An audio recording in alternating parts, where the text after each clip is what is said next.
Lost your Venmo card or just ready for a fresh one?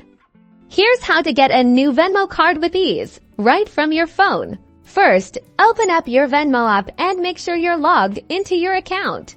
Next, tap on your profile icon. This is usually located in the top left or bottom right corner of the app, depending on your version. On your profile screen, look for and tap on the option that says Card.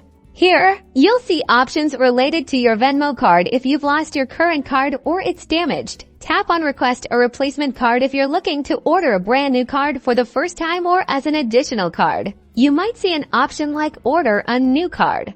Now is your chance to personalize your new card. If Venmo offers customization options at this stage, you might be able to choose a card color or even upload a custom design.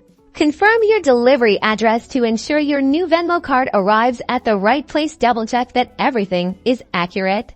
Review your order details. Venmo will typically provide an estimated delivery timeline so you know when to expect your new card. Once you've confirmed all the details, tap to submit your request. You might receive a confirmation within the app or via email. And that's it. Your new Venmo card will be on its way, allowing you to keep using Venmo for all your purchases. For more Venmo tips, be sure to subscribe.